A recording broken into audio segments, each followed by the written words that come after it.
আজকে আমার সাথে এরকম এরকম ঘটনা ঘটলো। এভাবে বললে গাইস তোমরা কিছুই বুঝবে না, চলো শুরু থেকে বলি। সো গাইস আজকে আমি সকাল সকাল রেডি হয়ে পড়েছিলাম।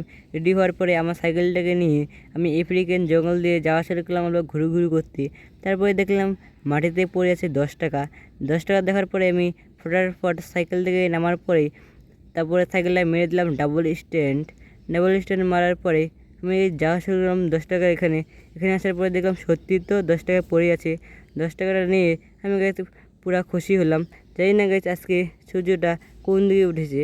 সূর্য যেদিকে উঠুক, আজকে আমার খুশির খবর, কেন আমি 10 টাকা পেয়েছি। কিন্তু গাইছে আমার সাইকেলটা কোথায়? হে গাইস, আমার সাইকেল কই? গাইস, আমার সাইকেল তো এখানটায় ছিল। সাইকেল কই আমার? হে গাইস, আমি 10 টাকার চক্করে আমার সাইকেলটাকে হারিয়ে ফেললাম। গাইস জানি না কি মানে এখানে 10 টাকা রাখছে। রাখার পরে আমি ভিডিও শ্যুট করার পরে যাইছি, এখানে দেখলাম 10 টাকা। 10 টাকা দেওয়ার পরে আমি থামলাম, থামার পরে 10 টাকা নিলাম। 10 টাকা নেওয়ার পরে গাইস সাইকেল দিয়ে দাঁড়াই দিই, সাইকেল নাই। এখানে এখানে ছিল ঠিক সাইকেলটা দাঁড়িয়ে, দিই সাইকেল নাইগা। তো গাইস কী করবো, মনটা আমার খুবই খারাপ। তার জন্য গাইস মন খারাপ করার পরে গেছি বাড়িতে। গাইস আমি 10 টাকার চক্করে 3,000 টাকা দামি সাইকেলটা আমি হারিয়ে ফেললাম। সেই জন্য গাইস আমি যাচ্ছিলাম বাড়িতে, মনটা খারাপ। এসেছিলাম ঘুরতে, মানে ঘোরাতে হলো না, তার জন্য যাইছি বাড়িতে।